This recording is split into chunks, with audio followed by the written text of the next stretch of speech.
Hola, somos los Finnegans y entrevistamos a Scarlett Shaffer porque es nuestra maestra de ética y la consideramos una persona exitosa y nosotros somos de Plan de Vida.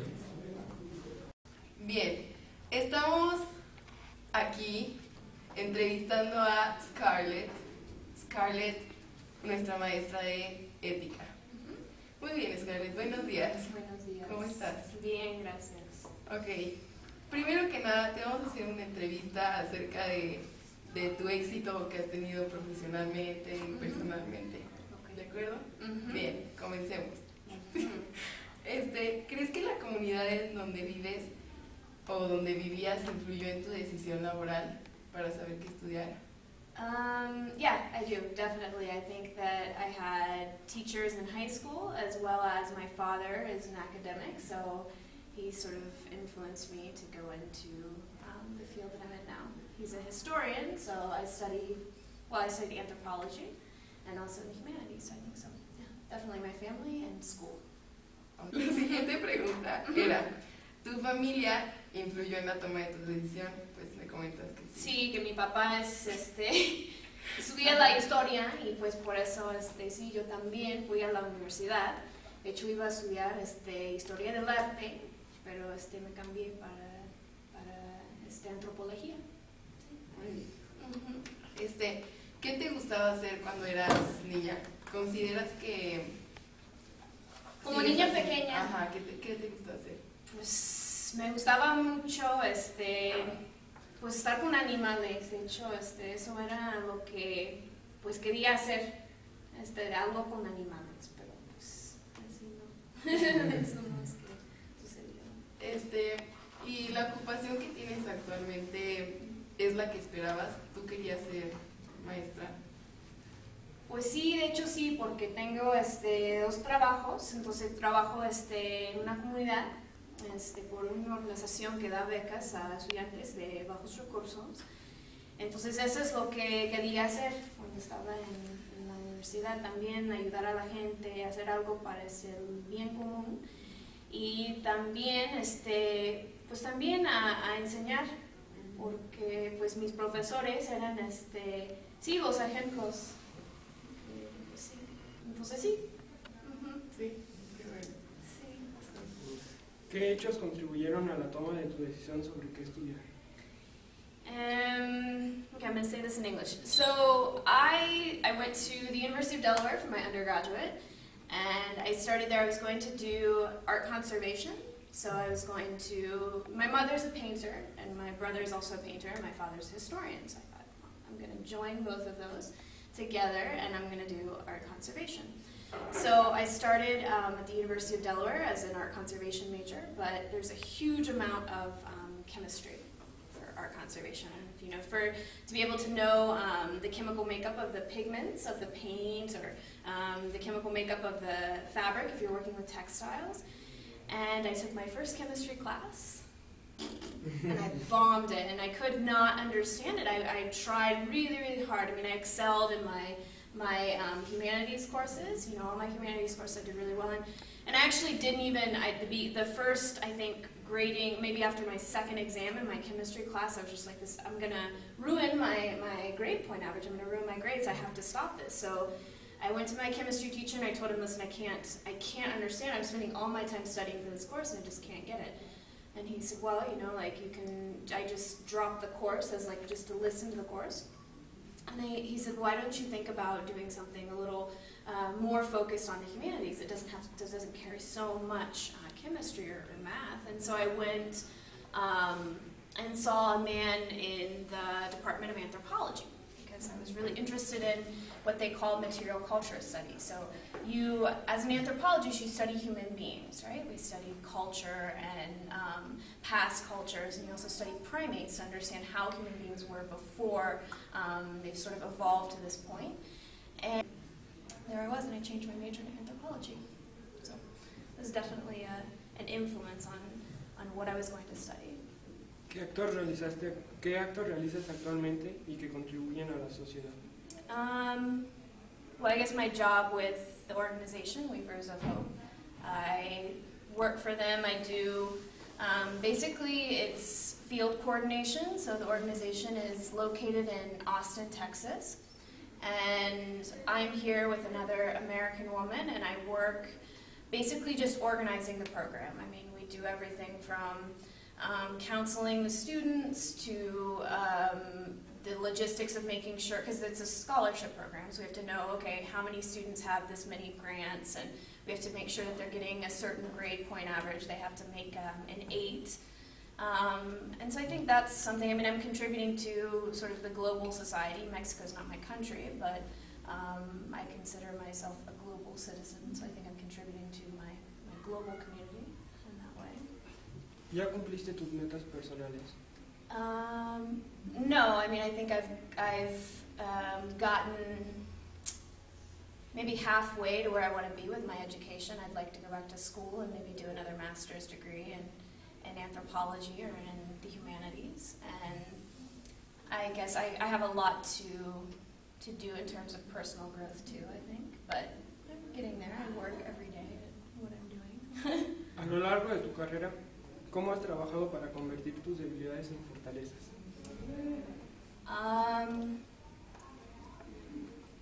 Well, I guess I worked really hard in school, and I was really focused on my studies. I've always, after I finished high school, I was not a good student.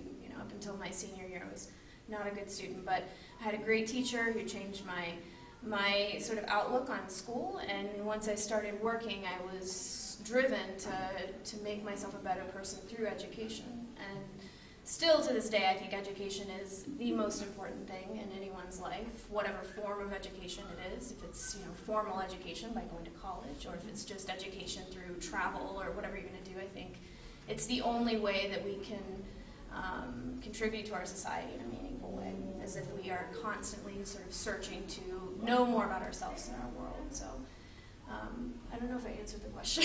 So I guess the problem of having to go from, I've had to live in a lot of different places. I've moved away from my family, and I guess how I faced that problem was just through determination, working hard.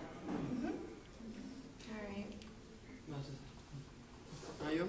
Al tomar tu decisión de carreras, ¿tomaste en cuenta los efectos futuros? Like if there was going to be a job market, if I was going to be able to have a job. Is that what you're referring to? Yes. Yeah. No. I loved the subject, and I thought, well, I don't care. If I have passion for this, then I'm going to work as hard as I can at it, and something is going to provide for me. I believe in destiny. I believe in that if you put your heart in something and you have the right intentions, that the right things come to you. So not really. I didn't really think about, well, am I going to be able to get a job afterwards? I just sort of had faith that I would. ¿A qué tuviste que renunciar al aceptar tu profesión? I guess my family.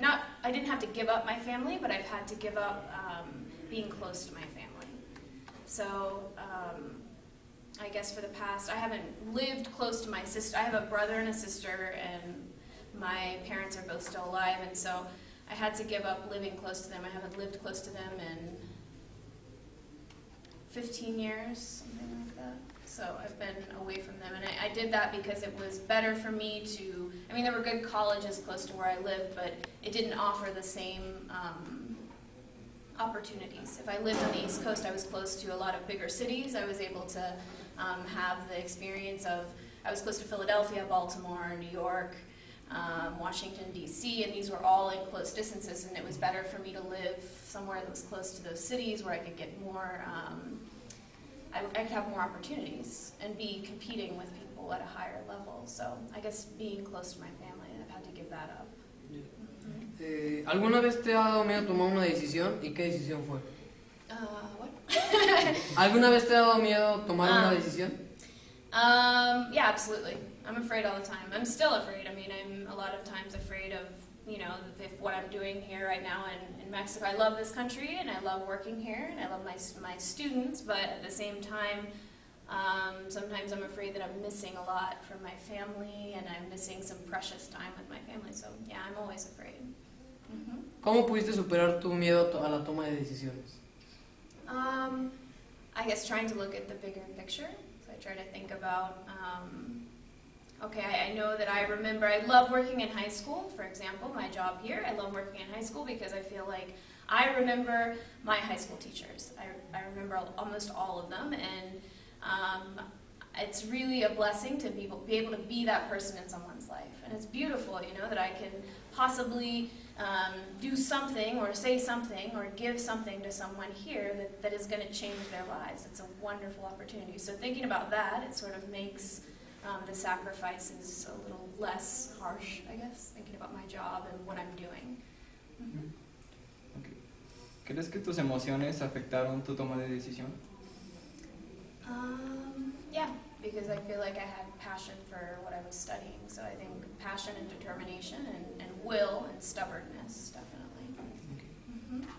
¿Sabes controlar tus emociones adecuadamente?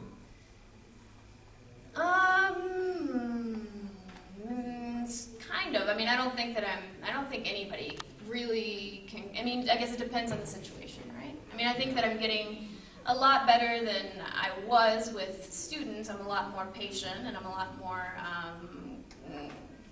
empathetic, because when I first started working with high school students, I'd worked in the United States with college students, and so it's a completely different culture, and kids react, and not kids, but they're adults, you know. And so when I first started working in high school, it was really difficult for me to have patience, and I think I have now. And like also being able to adapt to like the noise level of high school students is completely different. I mean, I remember a time when I first started working with high school students, it was like everything was so loud to me, you know, because you're loud, but you get used to it. So I think that with time, I can control sort of my anger and frustration here, and so I'm getting better at that. I'm an emotional person, though, definitely, and I don't really think that's a bad thing.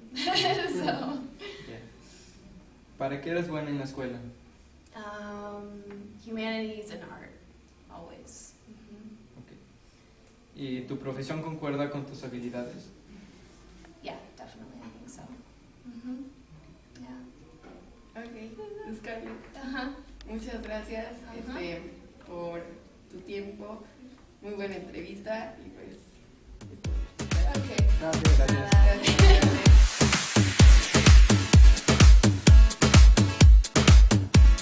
Mi conclusión es que no importa lo que estudies, lo que importa es que te guste muchísimo. Y pues una persona exitosa siempre va a ser una persona que le guste lo que hace y que sea feliz. Bueno, en mi opinión es importante guiarse por los gustos y por las habilidades, pero más que nada yo pienso que tienes que ver a futuro lo que va a pasar con tus decisiones antes de tomarlas, y bueno, pues guiarte con tus gustos y tus habilidades. Mi conclusión es de que nunca te debe dar miedo tomar una decisión, sin importar lo que vaya a suceder después de que la tomes. Bueno, y mi conclusión es de que siempre tienes que manejar tus emociones dependiendo de la profesión que tomes. Y además que la profesión que tomes tiene que concordar con tus habilidades. Bien, gracias.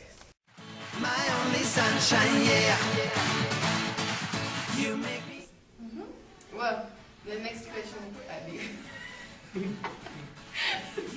Perdón, ya. Bueno, yo creo que mi conclusión es que no importa lo que estudies, lo que importa es que te tiene que gustar muchísimo y tienes que estar...